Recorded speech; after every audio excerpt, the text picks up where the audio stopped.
Things I wanted to do a session about was a perspective of how the father relates to the sun in the fourth house and the mother relates to the moon in the 10th house. Now, mind you, the moon does connect with the fourth house and the sun connects with the fifth, which fifth house does have to do with children or things being created by you. However, this is just a perspective on how these two balance out the way that they do for me, looking at someone's chart or someone's, placements. Now, most of us know with the father relating to the sun has a lot to do with consciousness. Okay.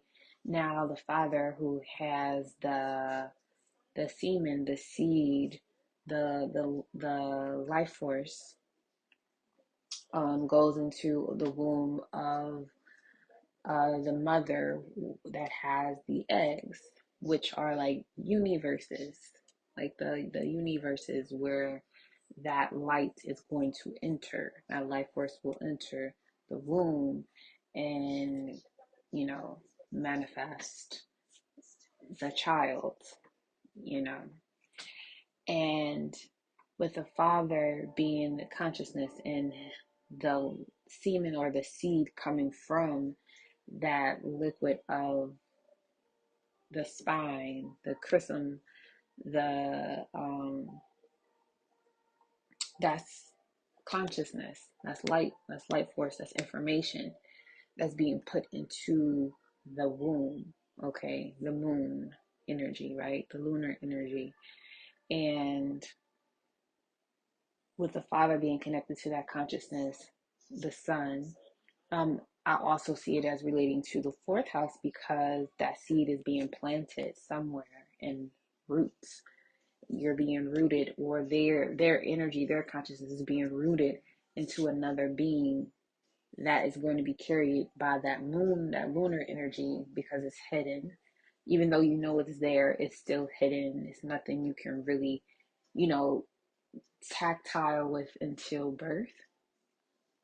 And the woman carrying that child in her womb, moon energy, relating to the 10th house because it shows on her physical body. It shows, she becomes known 10th house as a mother. That's the image that she has to carry for 10 months and thereafter. And the 10th house is the peak of our chart, at the top of our chart.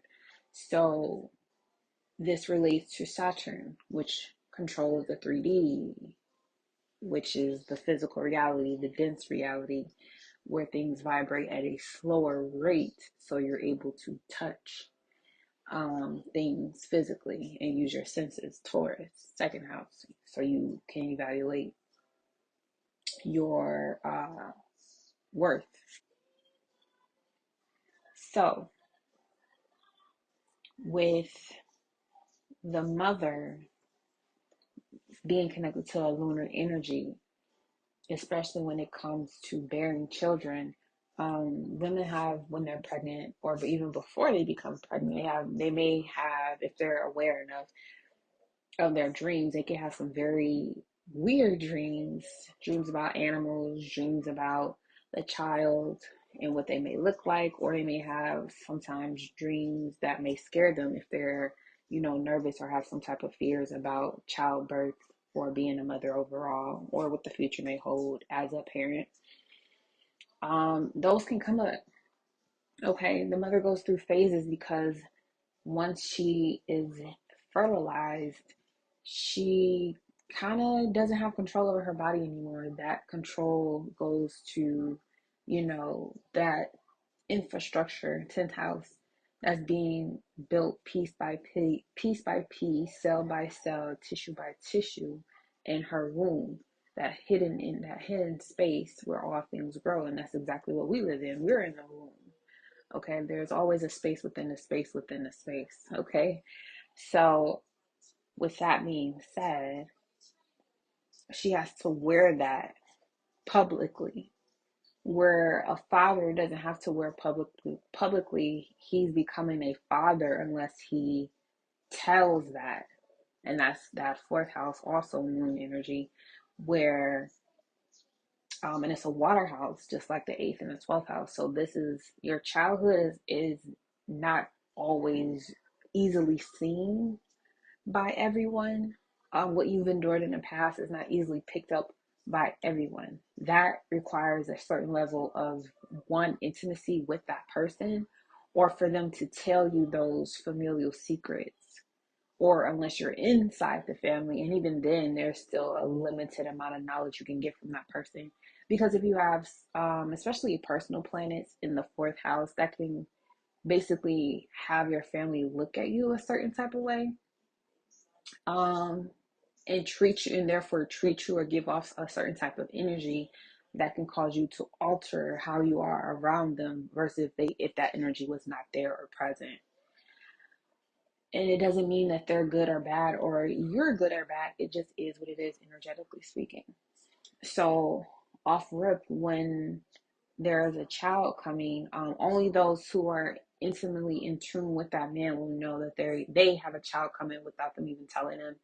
And that's usually like a mother, a grandmother, or auntie, someone who's clearly tapped into their maternal instincts and their moon energy, that divine feminine energy. Um, for a woman, it's the same thing. She's the moon. She is that moon. Her mood does shift. She doesn't have control of her body. It's all ran by the child that is being constructed within her room and her space. You know, a universe within her universe, right? And only those who are again tapped into that nurturing, that moon energy, can tell that something is taking place, whether they have a dream about it or they're just picking up on the cues, even social cues or private personal cues that they can relate to, because they were once mothers, and they know what that, they have the memory, water, moon, of what it was like to have that child and carry that child. Now the father um, plays a very important role as far as the sun energy is concerned, because that light, that consciousness that everyone has, came from the father. How you see yourself is related to how visible the father's light, or the father's um the spirit showed up in your life. And how you nurture yourself, how you deal with divine feminine energy, other women in your life, has a lot to do with your moon. And your moon sign will definitely tell you a lot about the relationship that your mother could have had while carrying you, as well as the relationship you have with her after the fact as well. And that that moon sign and the moon aspect will tell you a lot about how you feel about yourself as well, versus the sun will just tell you how you see yourself. And if those are in square, or they're quincunx energies to each other, that could definitely indicate in the chart that your parents may have, towards you, they may have, it may have been hard to see why they were together, or they may have given you some type of inner conflict by how they went about doing things separately versus doing things together. It can also indicate that they may have tried to put on front inside the home and be a unified front, but you may have felt differently underneath, that things were not as, harmonious as they wanted them to seem. And it doesn't make them bad parents, it just makes them, human. And then eventually we grow up and we can take on these characteristics where you have a moon sign that is, a square, a quarter square to your sun sign, and you have to figure out a way to integrate both of these energies or these personalities that you've seen or been, aware of, whether it was one parent being present and the other wasn't, or they're both present but they're not aware, or they're aware but just not present, or they're both aware and present. And I feel like those people who have parents who are both aware and present can feel a lot of pressure to perform, or a lot of pressure to give results, or to give back to those parents in some form or fashion, out of love, respect, and appreciation for them and everything that they've done. So it's very important to not only look at your chart, but also look at the chart of your parents, look at the chart of your children if you have any, and see what characteristics of your chart that are in all of them, including the person you have the child with, because there is similarities in everyone's chart. There's something similar energetically that brings people together to procreate, to recreate themselves. And it can seem very, egomania to say it that, like, you recreated yourself, but you essentially did in the fleshly point of view. But on a spiritual level, on a spiritual plane level, this was this was agreement that was supposed to take place, or supposed to happen. And depending on how open and ready you are, would depend on, how early, or how young, or how much older you will have children. Now, again, going back to original idea, the mother is the 10th house, because your mother always is going to feel some sort of responsibility, especially if she's aware and she's active, about how you are looking when you leave the house, how you are dressed, how clean you are, how sharp you are, because we want you to be aware of not only, you know, the good, but also what is hidden behind the veils, that moon energy, right? The father wants to make sure that the home is stable, the home is secure. What are you doing when you at home? Is your room clean? Do you have chores? Are you being responsible? Okay. Are your grades up? Okay. Are you going to get a job soon to help around the house, or help your mother, or help him with, fixing a car, or, having some type of time to share some mature life giving information with you to take for the rest of your life, longevity. Okay, this is, again, the sun energy with enlightenment and information that's being passed to you. But fourth house, where it can be grounded into you so that it can grow later in life and reach that 10th house. When you plant the seed, the tree grows up, right? Roots go deeper, tree goes up and out and wide, right? As some, it's like I'm getting like the image of the placenta, the tree of life, pretty much. Now, from what I was able to read too, the 10th house does also correlate with the mother-in-law, or the in-laws. And again, this is a reflection of how you were raised, and what you're attracting into your life, what you are manifesting, which we're always doing 24/7 nonstop. So if you get into a marriage, 7th house, where an agreement or a commitment by word, and then the commitment is sealed in 8th house, Scorpio, then you start to become more enlightened to the things that you did not know, that are completely different from how you are 9th house in this marriage or in this union, especially when it comes to meeting new family members, new friends, new co-workers, and things of that nature. You guys travel somewhere together. You're doing things together you haven't done before, because this is a different experience. 9th house, right? Then you get to the 10th house, where there is already a legacy, or there's an establishment of how the family's tradition work, that can be very different from how you were raised and where you come from.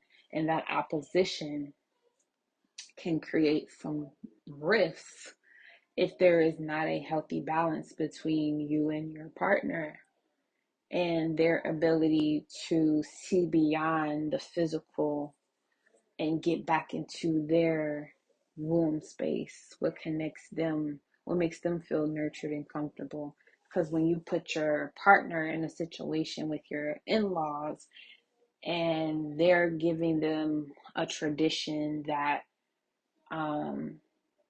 can make them feel like attacked or make them feel like they have no room at the table, that's when it's time for you to step in and that supportive role that you know accepted and bring balance.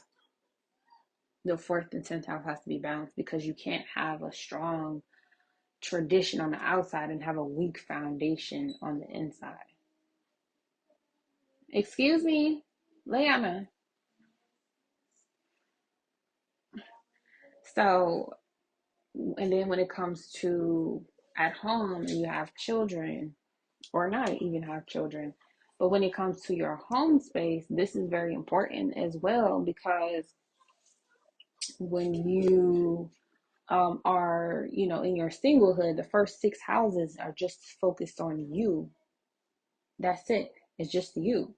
And then seventh, you get into the other 8, the other 9, you get into the worlds, and 10th is the world stage. So, and then by the time you get to 11 and 12 is everybody. So again, your fourth house is you. It's just your feelings, your reflections, your memories, your childhood, your roots, and trying to share space with someone who has their own fourth house, their own moon sign, their own moon aspects. It can be kind of touch and go when combining those energies together. So you want to, thank you. So you always want to keep in mind when you're looking at your partner's information or your partner's chart, what is their sun sign, and how is it positioned in their chart, and how it does it connect with your fourth house, how does it connect with your 10th house, your moon and your sun sign, as well as their moon sign too. But even looking at your moon and your sun sign, how does it connect with their 10th and 4th house? How does it connect with their sun and moon sign as well?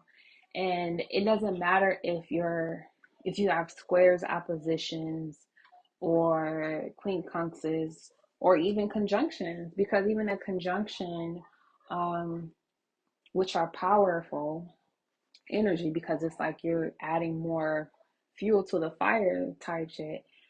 Even those can be overwhelming for a relationship sometimes, especially if there's an exaltation of some sort, like someone having a moon in Taurus and then you having a Jupiter in Taurus, like somebody having a Jupiter Cancer and you have a Venus in Cancer, like, and those exaltations mixed with another planet, it can be feel overworked or overwhelmed. So even conjunctions can kind of drain the relationship a little bit sometimes. So we always require balance to keep things alright or aligned. So whenever you're looking at a potential partner, or if you're dating right now, get a composite or a synastry reading on your guys's astrology, and just, it doesn't have to look at, I don't think people should ever look at their charts with other people and say, are we compatible? There's always compatibility there. The question should most likely be, especially if you want to stick together, is what are the challenges and what are the easier aspects, because when you look at both the light and the dark, you can see in the mystery of it all how it can actually work out intentionally. You can make situations work that many people may say astrologically are like, that'll never work. A Leo and a Scorpio, that'll never. A Taurus and Aquarius, that'll never work. A Sal and Aquarius, or that'll never work. And it's like, it's not about that. It's about, are you intentionally putting forth the energy to make it work? Because anything has the ability to work if you want it to. It doesn't have to be, easy street, because, maybe it's not Virgo Venus talking, but relationships require work. And sometimes the work is just you focusing on your shit. Sometimes the work is not forgetting to put the toilet seat down and clean up your makeup in the bathroom. Sometimes the work is making sure your partner knows that you're thinking about them and you care every day. Sometimes the work is, thinking ahead for the other person, because you already know the type of mental space that they're constantly in. Like, those little things matter. And when you have a relationship where,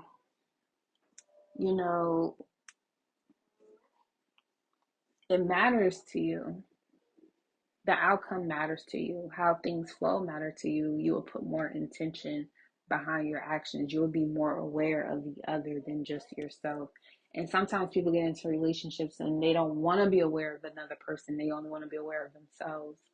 And that really is a downfall of partnership, period, is not wanting to be open to allowing someone's space in your universe. And it doesn't mean that you will completely blend into another person and completely lose yourself. In fact, it'll sharpen you to be more of yourself and them be more of themselves. And then you see how that works together to bring balance. And therefore, we have the 80-20 rule. um, and 20 looks real good when you don't have it. 20 looks real good when you don't have it. So always appreciate your partner. That's what Venus is all about: appreciation and respect. And when you respect and appreciate yourself a lot, you would do so with a partner that you have every intention on solidifying a life with, and vice versa. And not letting every single little thing get to you to the point where you completely unravel and you disrespect and unappreciate what you've built or what you've been building with your partner. And that can go for romantic, business, friendships as well.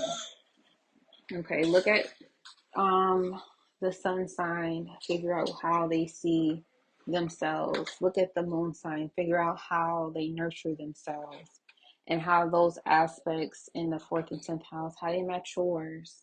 Where's the weaknesses, where's the strengths, and how can you merge them? Because you might have things going in your lives where you multiply. They're going to be multiplied, and it doesn't have to necessarily be children. It can be a business, it could be a home, it could be a vehicle that you guys are going in on 50-50 responsibility, and that energy is going to be multiplied. And I think that's probably also too why when people have children, they break up or they separate, because now that they've multiplied the energy of the relationship, and now they have to do 50-50 responsibility. That's Saturn. Physical, that's 10th house too. That's physical that's physicality, that's responsibility, and that's, how you're being seen by others in the world. And if you allow how other people see you way more than how you see yourself, or way more than how you show up in the relationship or in your family, you will have to face that karma that you really don't want to face. And I feel like men have their karma for failing to be fathers by how they're going to be seen in the world, and having low self-esteem, having low self-worth. Have you ever seen a Leo, male or female, in their worst condition? Like, that's how the male ego will feel when he's not being consistent father. The woman's karma for not being the mother that she should show up as, is she starts to basically feel like she's losing it, or forgetfulness, or because that energy, that cord is always there connected to that child. So if you're intentionally skipping out on your responsibilities as a mother, you're going to feel it in your life expectancy. You're going to see it in your intuitiveness.